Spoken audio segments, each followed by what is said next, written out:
Welcome to this explainer. A lot of you asked for an educational breakdown in English about these specific notes. So today, we're diving straight into the fascinating world of audit sampling.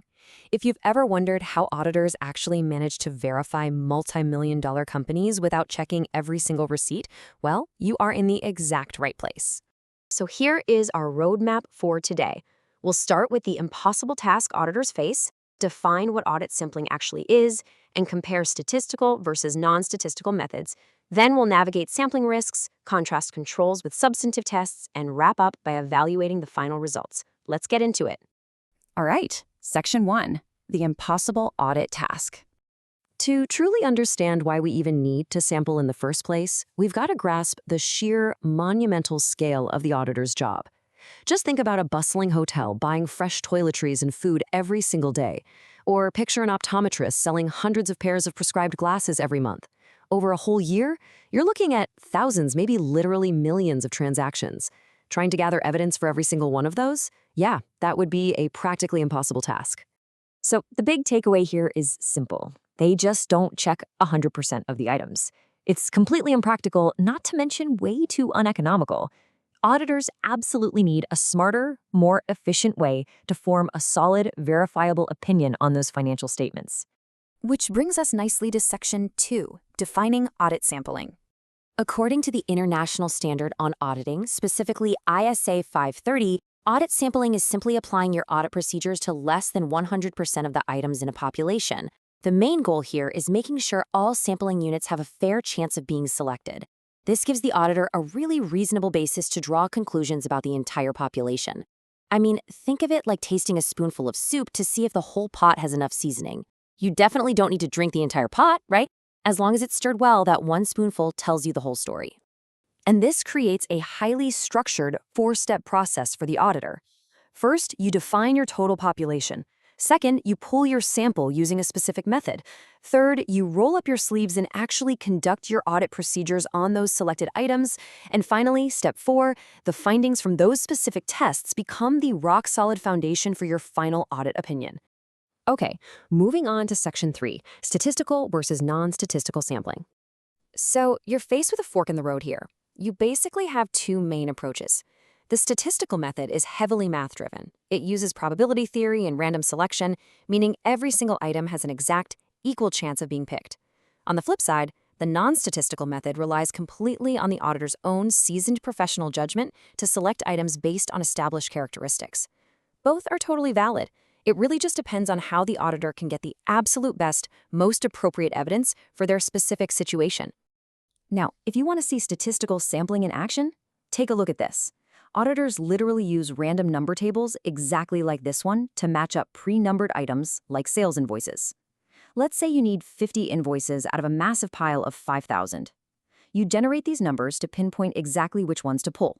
It's brilliant because it completely eliminates human bias from the entire selection process. And within that statistical bucket, ISA 530 outlines 3 main categories. First up is random selection, which is exactly what we just saw with the table. Next is systematic selection, where you just pick every nth item, like dividing up the population and grabbing every 100th invoice. And finally, we have monetary unit selection. This is where the actual dollar amount drives the selection, meaning those big-ticket items naturally have a much higher chance of getting picked. All right, let's dive into Section 4, understanding sampling risks. Now, no process is perfect, right?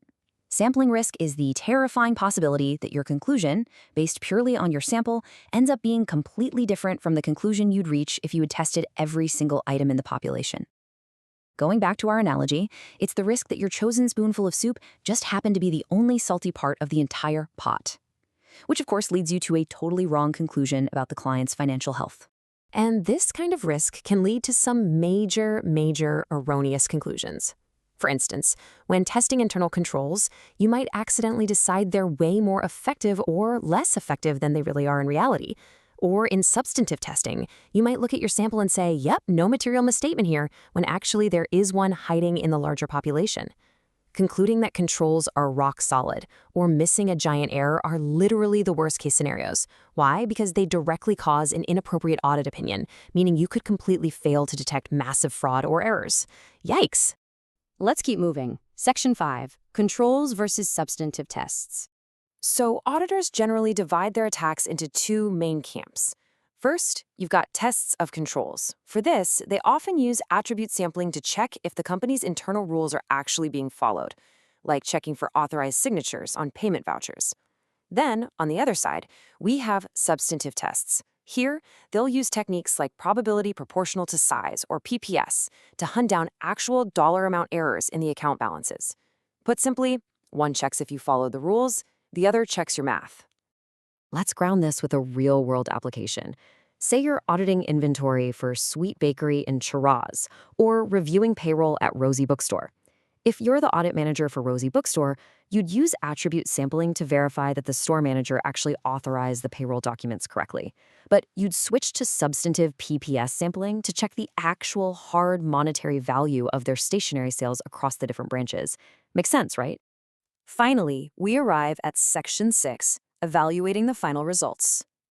Ultimately, everything we've talked about leads right here. The auditor has to translate these samples into final, concrete judgments, and the findings are categorized very strictly.